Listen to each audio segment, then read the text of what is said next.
This episode of On the Beat is brought to you by Ingles. Shop online with Ingles Curbside Pickup.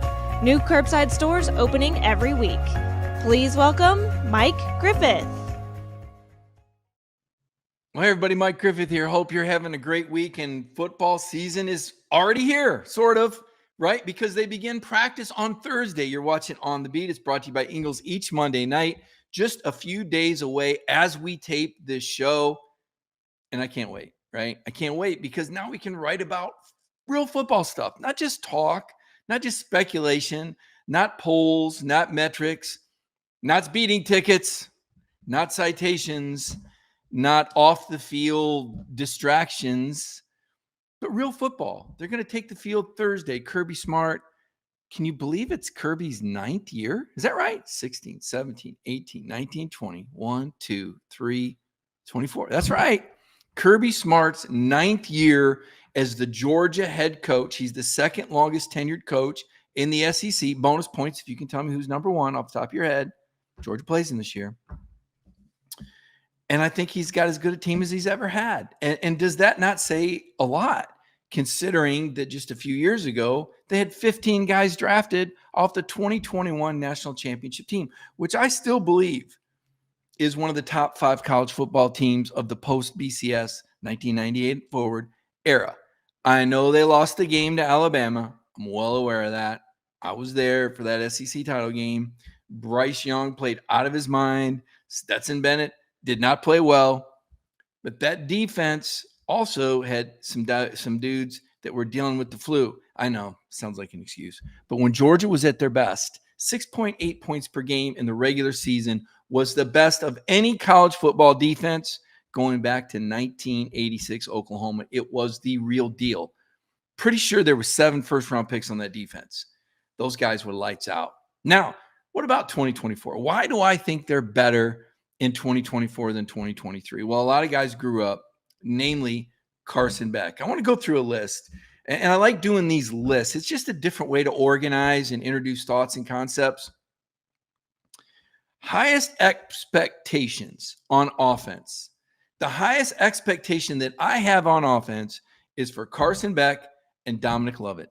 I expect these guys to play pitch and catch all day long on every team and be unstoppable. I expect Lovett to get open, short, long, intermediate. I expect him to catch every pass. I expect Carson Beck to make good throws, not make those flat throws that get tipped. Carson's had an entire summer to adjust since Michael Williams tipped that ball in the air and intercepted it. All the NFL scouts have been telling him, you throw a flat pass on your intermediate routes. You got to work on that. Carson Beck understands what he has to do to get better. He was already working on his footwork. I think you saw that in G-Day. If you watched him closely, he was able to make some off-platform throws. Now, Georgia doesn't want to get in the habit of Carson Beck scrambling around making plays. That's not good, okay? Mike Bobo's going to tell him to throw the ball away 9 out of 10 times and punt it and play to your defense and play field position. But every now and then in a college football playoff game or an SEC championship game, you got to make a play and you got to carry your team. And when that time comes, I believe Carson can do that. But that will not be part of the game plan. This is not going to be anything that looks like Stetson Bennett. Stetson Bennett did a fantastic job outside the pocket. Stetson Bennett did a horrible job inside the pocket, which is why he's still adjusting to the NFL, right? But when Stetson got on the perimeter, he could make some plays. He could make plays with his feet, and he could throw off the run, and he could improvise, and it was great. And it was fun to watch in 2022. Carson Beck is a beautiful, prototypical pocket quarterback. This guy's going to make a lot of money in the NFL. This guy has a golden arm.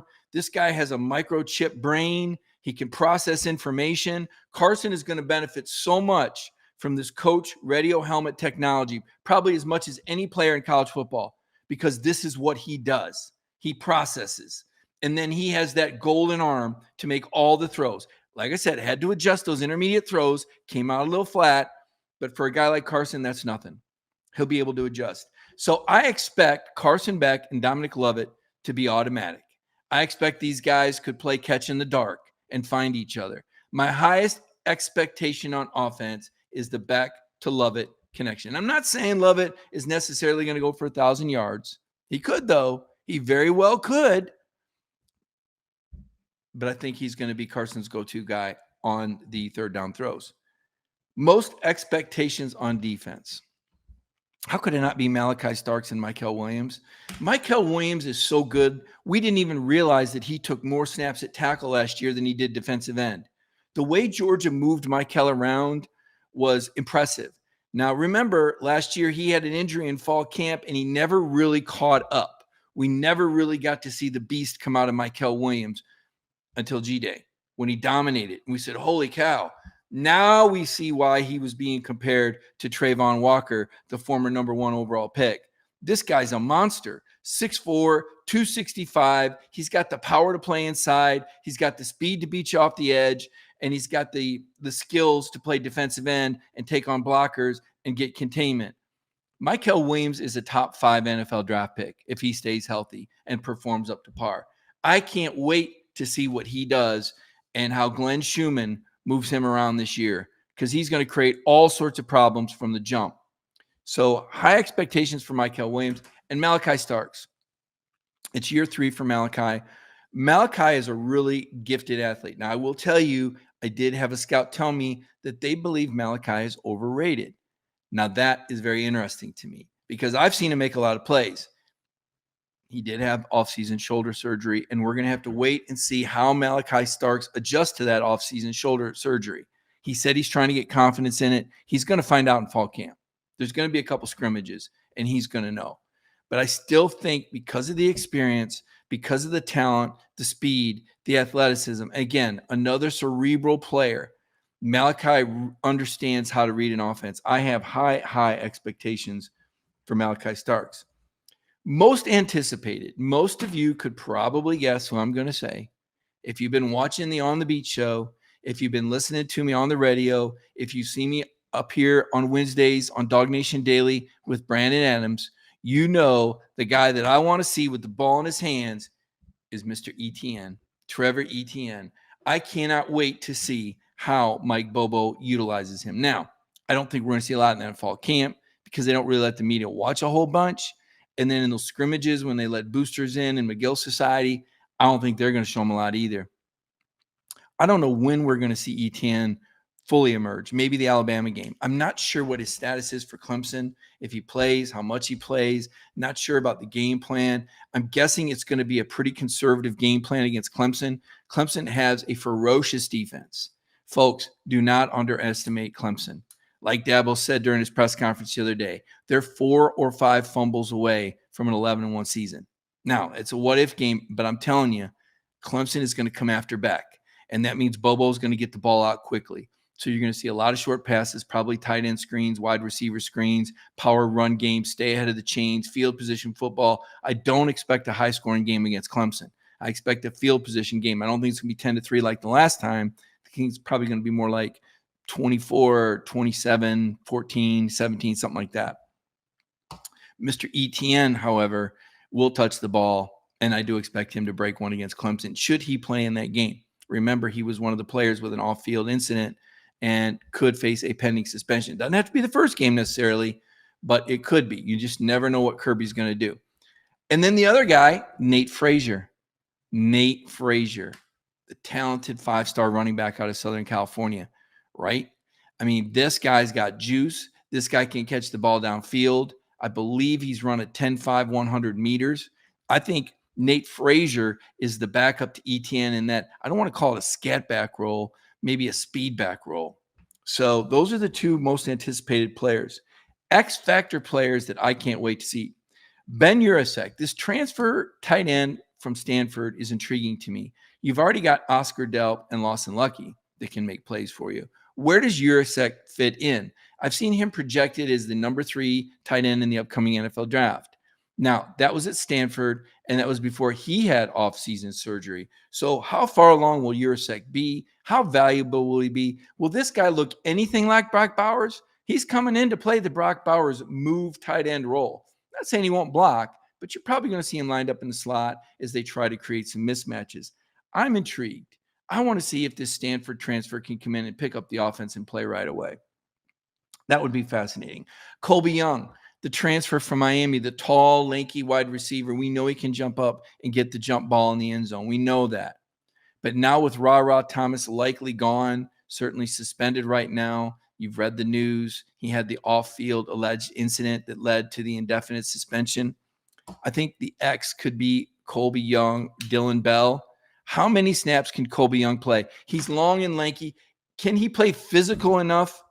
Is he a better version of Lawrence Cager, or is he a poor man's version of Lawrence Cager? Remember Lawrence Cager, the transfer from Miami, the big-time player that came through against Notre Dame, that rose from the grave later in the season and helped Georgia dominate Florida? What a fantastic transfer Lawrence Cager was. Can Colby Young be that guy? I'm not sure. I'm not convinced. I didn't see enough in the G-Day game. I had a chance to interview Cager. I knew what he was all about. He was a grown man. He was real. How real is Colby Young? How many snaps is he going to play? Is he a gadget guy? Is he a red zone guy? Or is he an every down player? Is he going to be on your fantasy football team someday? Or is he going to go undrafted? A lot of questions to ask. A couple of other X factors. Now, this might surprise you because you know these guys well. Nazir Stackhouse and Warren Brinson. Would the real Nazir Stackhouse and Warren Brinson stand up? Remember last spring of 2023 when Kirby said, I'm not sure that we have any train wreckers and havoc makers? That was the gauntlet throw down. That was a wide open challenge to Stackhouse and Brinson to step it up. And Brinson said, oh, yeah, we are. We can do it. Well, then he didn't. He didn't. Warren Brinson did not have a first-team All-SEC year. You look at Warren Brinson, this guy has an NFL body. Same with Stackhouse. But do these guys have NFL intensity? The scouts that I've talked to told me that they haven't impressed as much as some people hoped that they would. Time's running out. All that's left is fall camp. Does Stackhouse and Brinson got enough in them to give Georgia a championship defensive line? You know, these guys came back for their senior year. You heard Kirby say, don't come back just to come back. Come back because you really want to be a first-round pick. That's what Devontae Wyatt and Jordan Davis did in 2021. Jordan Davis's decision to come back for his senior year was the key to Georgia's back-to-back national championships, because not only was he a dominator, but he was a team leader. I think Stackhouse and Brinson have it in them, but I don't know that they'll apply themselves. We haven't seen it yet. They've been okay. They're big guys that hold their spot, but they're not train wreckers and havoc makers. At least they haven't been yet. So let's see what happens with Stackhouse and Brinson. Obviously, more important, you've seen the reports, Jordan Big Baby Hall, some reports he may not be ready for fall camp. That looked like a guy that could be ready to step into the 3 role. Kristen Miller, let's see what he's able to do. And then the transfer from South Carolina, Xavier McLeod, where is he at in all of this? Georgia's going to need some train wreckers and havoc makers at defensive tackle to get back to what they once were, which was in the top 2 in the nation in run defense. So X factors, how far along are Brinson and Stackhouse?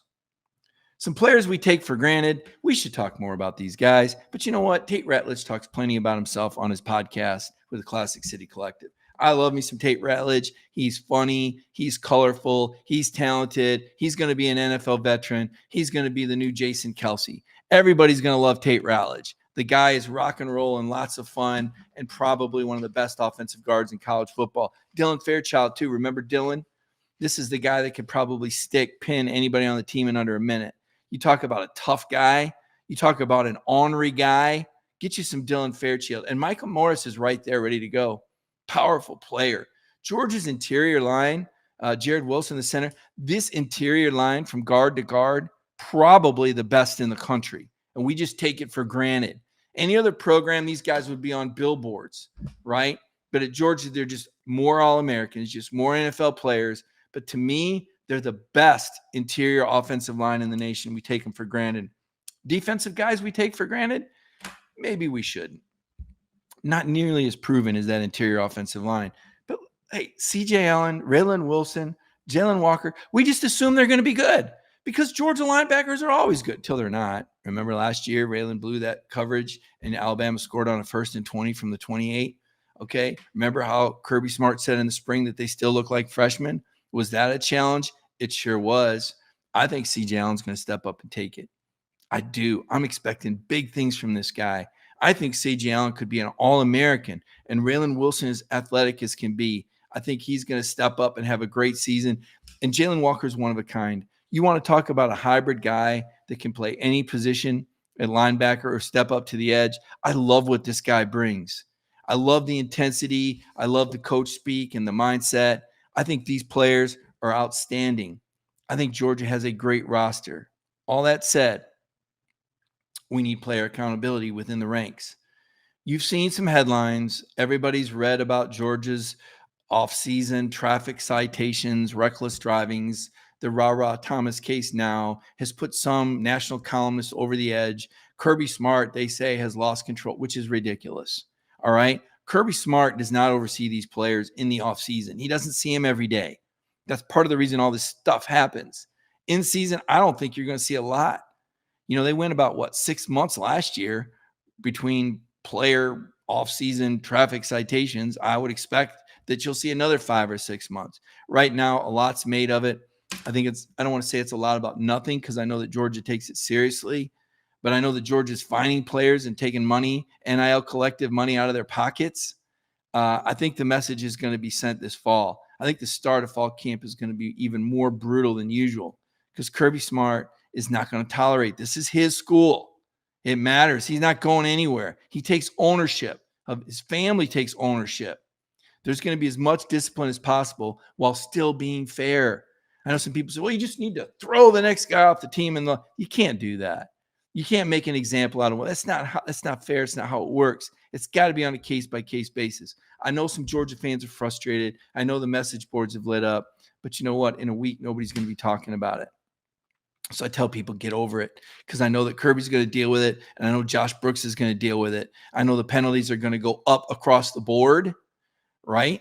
There's going to be more accountability. But to me, the next step Georgia needs to take is player accountability. There needs to be leadership in the ranks. Some of these players I've mentioned, the Tate Ratledges, the Carson Becks, the Malachi Starks, the Michael Williams, these are the guys whose voices have to be heard. These are the guys that have to address the teammates, like Jordan Davis once did. Jordan Davis once commanded respect and told the team, let's go, right? You got to have player accountability. Every year we hear teams say, oh, we're a player-led team. We're a player-led team. It's cliche. Not many teams are truly player-led. That is the biggest question about the 2024 Georgia Bulldogs. That is why Kirby Smart said he wants Carson Beck, in part, to be more assertive. That is why Malachi Starks went to SEC Media Days as the brand ambassador. That is why Michael Williams was there. That is why Tate Ratledge is encouraged and allowed to do his own programming. These are team leaders. You want to know how to judge the 2024 Dogs? Judge it by how those 4 guys lead.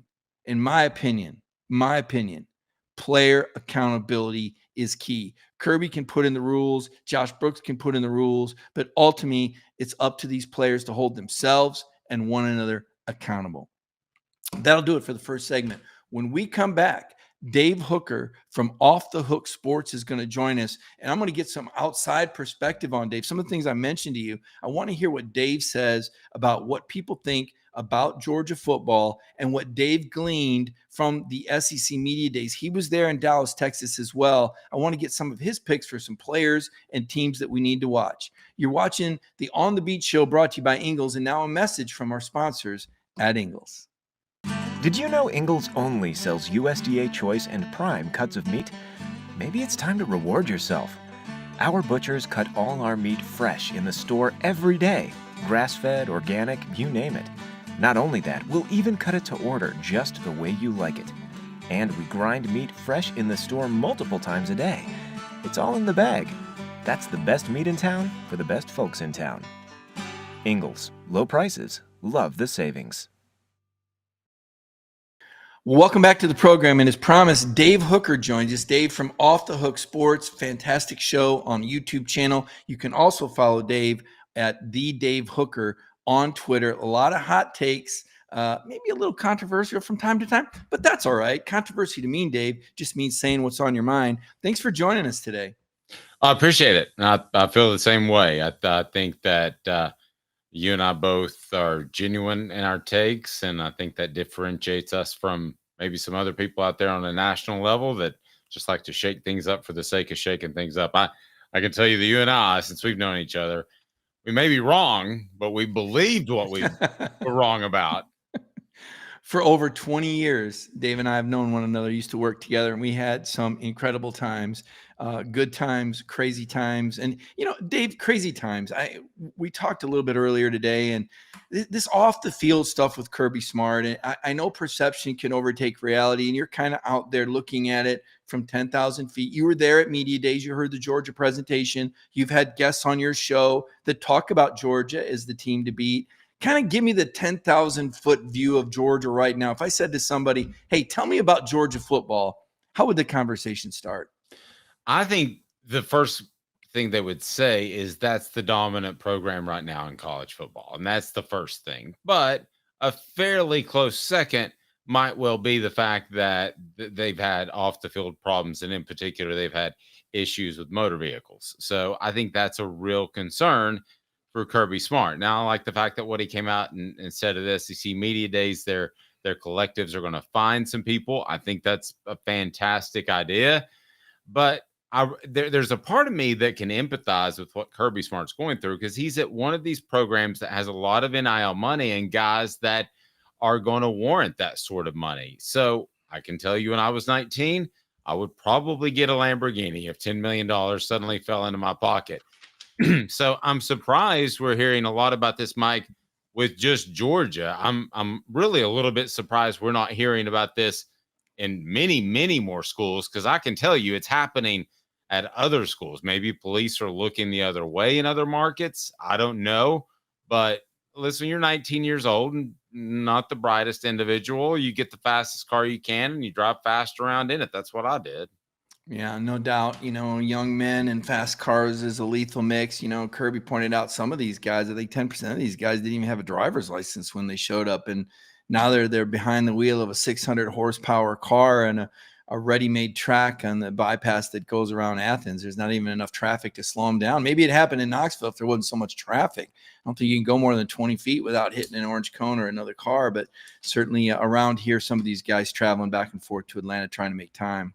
Well, there's some road course NASCAR style racing if you know where to go, Mike. I could show you around a little bit. Well, you being from Watkins Glen going on there. In Powell, Tennessee, Dave Hooker's hometown. I'm sure there is out on those back roads. When we talk about Georgia being the dominant program, how far above the rest of the league? You say they're the dominant program, and I cover them. And yes, they've won 2 of the last 3 national titles. But then I looked at Alabama, and they've won 3 of the last 4 SEC titles. How do people measure Alabama versus Georgia looking in the outside in? I think that right now people are keeping Alabama in the hunt because, let's face it, they ran their coaching search exactly how they wanted to run it. They knew who they wanted. They went and got him. And how many times have we seen coaching searches being bumbling goofball things, especially at Tennessee? But so we have seen Alabama go out and get their guy. I think the fact that you do have the off-field issues with Georgia makes me wonder if Alabama can hang in there in that battle. If you'd have asked me immediately after that hire with Kalen DeBoer, who I respect as a coach, I'm going to say Kirby Smart's going to slowly pull away over time. And he may still well do that. And as a matter of fact, if I was a betting man, I would say that he would. But this at least makes me wonder, because Kalen DeBoer is recruiting at a high level. Can he stay up there? And is Georgia slipping just a little bit because of the off-field issues? Because moms and dads make these decisions too. And, we've got kids in that ballpark age. And I would at least ask the question and be concerned about the traffic issues there at Georgia. Oh, I'm sure. That's why I think they've been so visible with some of the actions that they plan on taking. They want to let people know they're trying. But to your point, Dave, the actions speak loudly. Now, I suggested in the first segment before you joined us that in a week when camp starts and everybody's playing football, we're probably not going to be talking about this anymore. So let me ask you, what do you think will be some of the dominant storylines that we're going to see around the SEC in a week as news starts to come out of these various camps?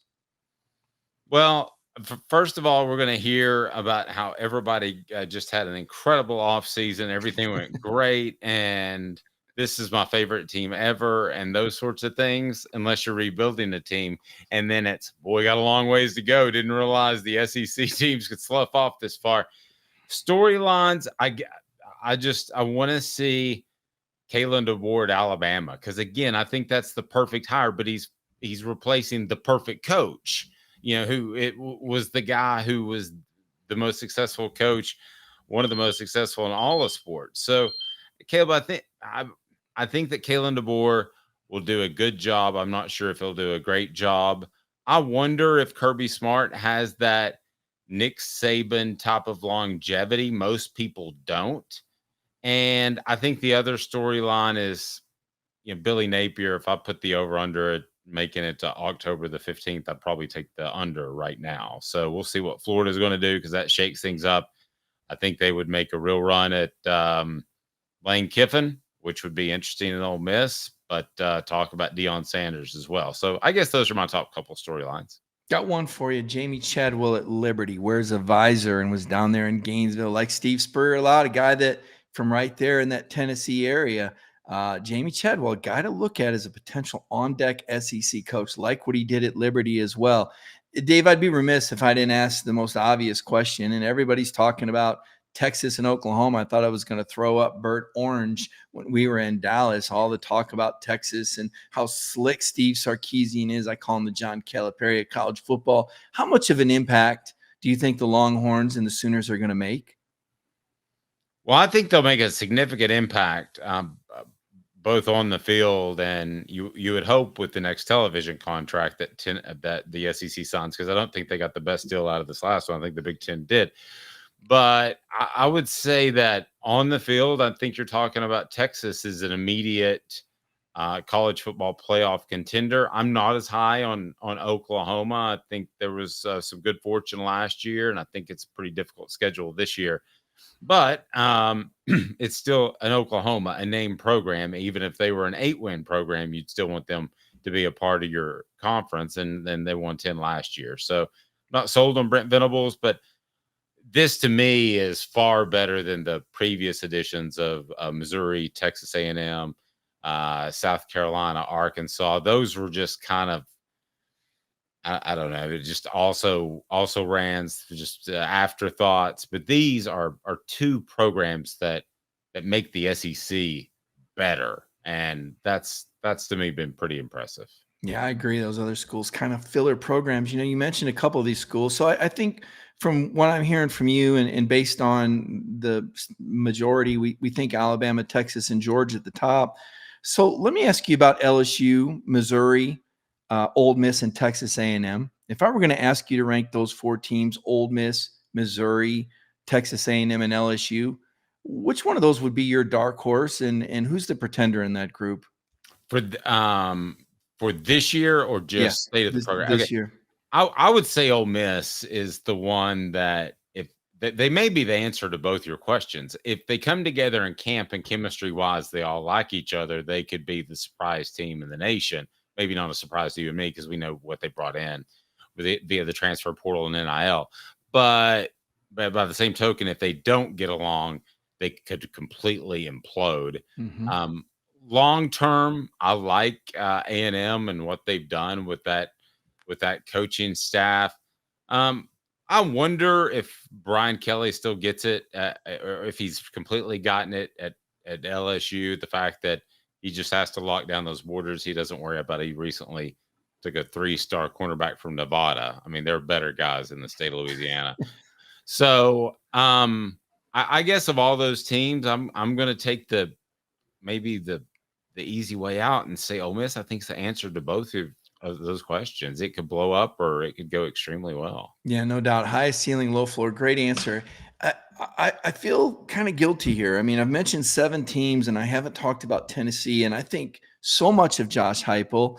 I think that quarterback is so talented. I saw him in the bowl game. But Dave, when I looked at returning production, Tennessee was one of the lower teams on the list. I guess I don't want to give Tennessee too much hype. I mean, they look like they could be an 8 or a 9 win team. Tell me about Nico and tell me how much of a threat Tennessee might be. Am I overlooking too much here with the Vols this season? I remember when you and I were writing about two guys highly rated, Eric Ainge and Brent Schaefer. Yeah. And one of those two guys, they were going to be a standout quarterback. We weren't completely sure which, but one of those guys, because they had the opportunity. So who was the quarterback before those guys? Yeah, was it Rick Clausen maybe? Or was it Maybe. Point is, you have to think about it for a second. I really think that's what Nico is going to do to Joe Milton. Now, I get ripped all the time for, I'm sorry, the guy's not accurate. He just wasn't accurate from the get. I told people that in August. They said, no, he'll be able to get around that. No, he wasn't able to get around that. It affected the whole offense. I think that is, and Mike, you know how it is, a new coach. You always tend to hear a little bit of negative things now and again. I haven't heard any of that from Heupel. I haven't heard one person on or off the record tell me that Nico's not going to live up to the billing. And as a matter of fact, quite the opposite, that he's more mature than a lot of people even dreamed. So I think Tennessee is going to be really good. Now, where you have a very strong argument for an overhauled team is in their secondary. Mhm. What they're essentially telling you right now is we've taken away everything that's out of your refrigerator that you've gotten used to, that you only kind of liked, but we've put a bunch of new stuff in there that we think you'll like a lot better. Well, if you don't, then there's a big problem. So, I mean, right now it's a completely restocked secondary refrigerator. And if they play like they have the previous few years, you're just going to wonder, is there a coaching issue with Willie Martinez and potentially Tim Banks as a defense coordinator? We'll see. Yeah, I don't think there's an issue with Josh Heupel. I really like Josh Heupel. I like his system. And when he had an accurate quarterback in Hendon Hooker, we saw a number 1 versus number 1 game in Athens, Georgia, far into the 2022 season. A bit of a classic if you're a Georgia fan, probably a disappointing day if you're a Vol fan. But there's no Jalen Carter at Georgia anymore, Dave. They don't have that train wrecker, havoc maker, that crowd. I believe it was Eric Ainge, speaking of Eric Ainge, that made the comment that he didn't think Sanford Stadium was a very loud stadium, which I still can't believe he said that. But to Eric's credit, when he played, and Dave, we did cover Tennessee, Sanford Stadium early 2000s isn't what Sanford Stadium is now. Let me ask you about that. I saw a recent rankings of stadiums by ESPN. I don't know if you caught that. I think they only had like 3 SEC stadiums in the Big Ten. I don't know what Martian wrote that article, but when I ask you about the top stadiums in the SEC, how would you rank them? Well, it was, as a matter of fact, Sanford would have been second tier until they've closed it in and it's gotten much louder. The loudest ones, and I want to be clear, I haven't been to the very newest ones, which would be A&M, Missouri, Texas, and Oklahoma. But to me, the loudest ones would be LSU and Florida. Those are the 2 loudest ones. And then right after that, and I mean just very, very close, would be Tennessee at the right time, and would be Auburn.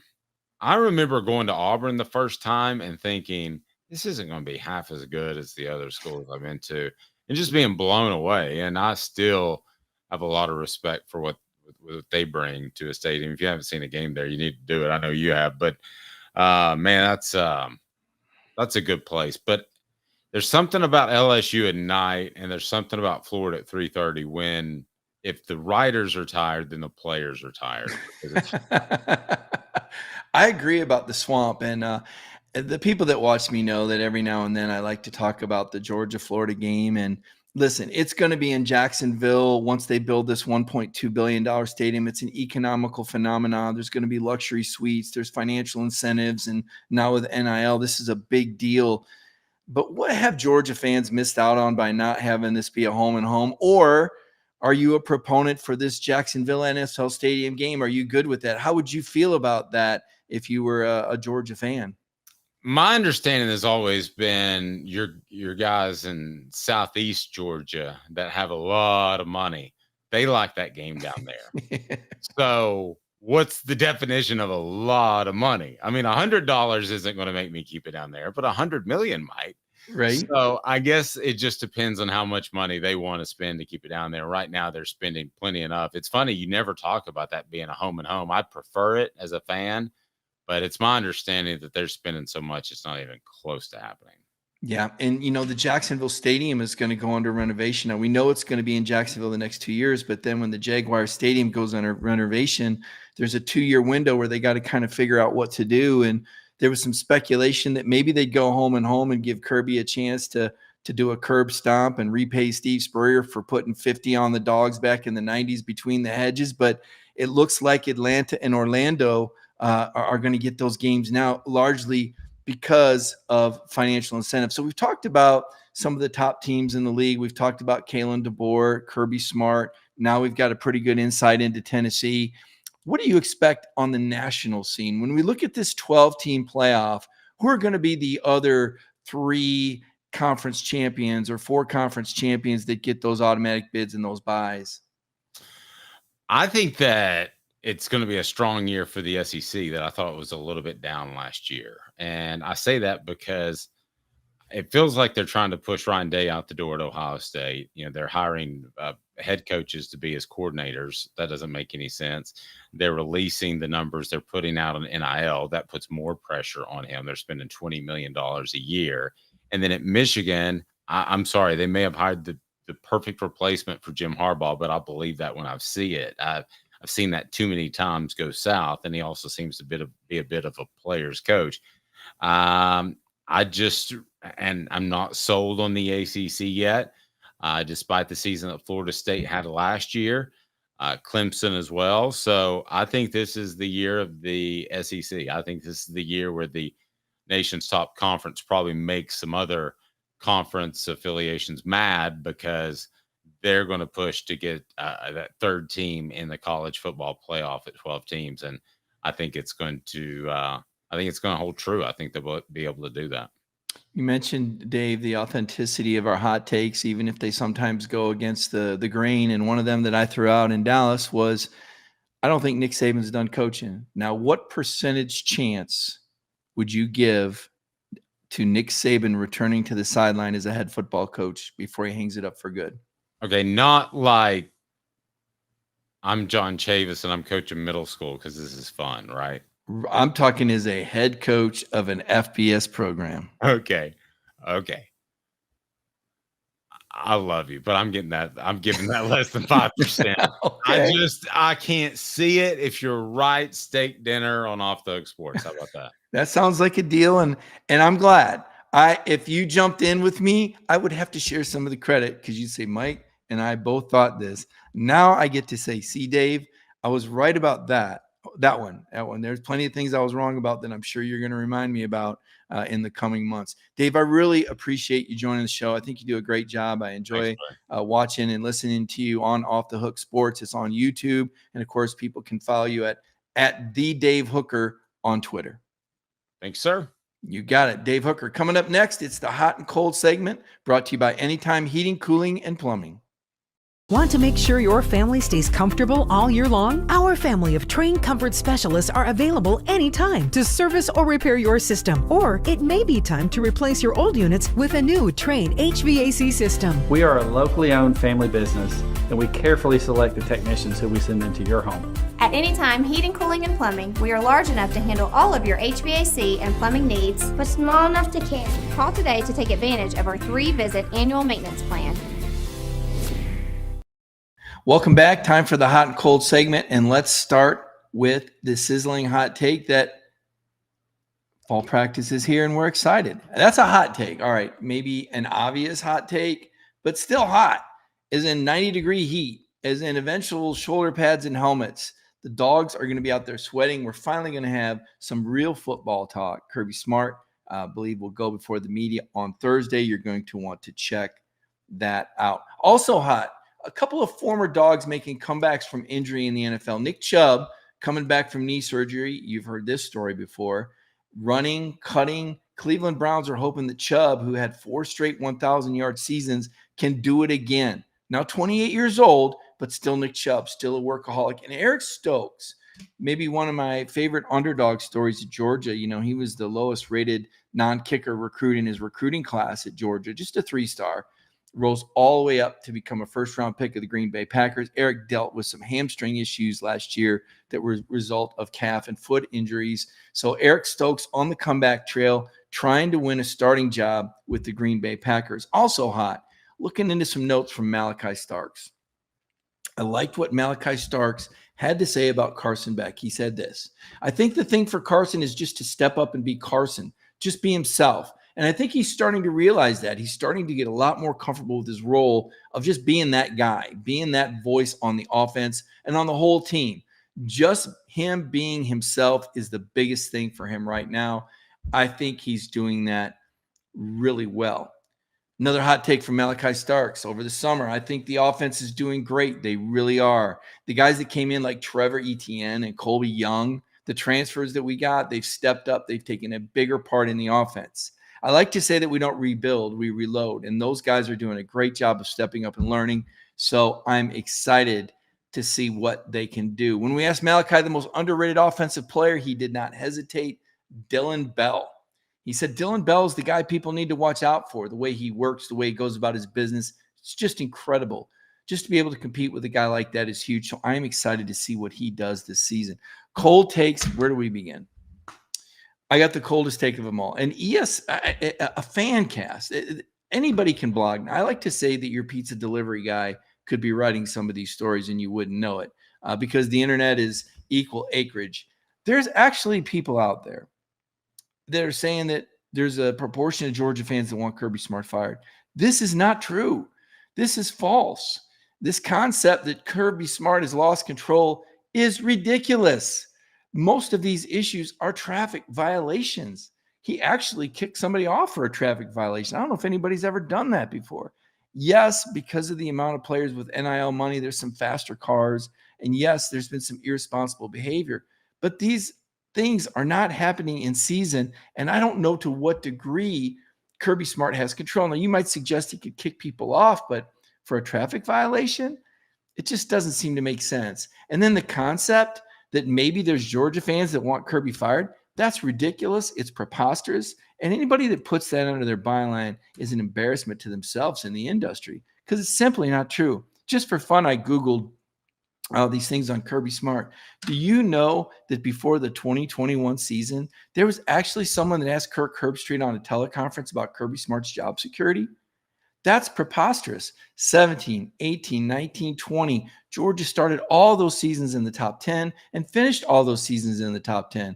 There wasn't anybody talking about Kirby Smart's job security going into the 2021 season. And there certainly wasn't after he won back-to-back national titles. And there's certainly not now. So we're just a few days away from the start of football. We can get away with some of this foolishness and bad takes that we're seeing. A lot of jealous people and a lot of jealous programs out there. But also there's enough people like our guest tonight, Dave Hooker, who did a really nice job breaking that down in segment 2 that know what they're talking about.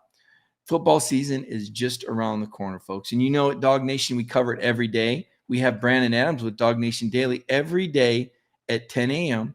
Jeff Santel does his recruiting show each Wednesday night at 7:30.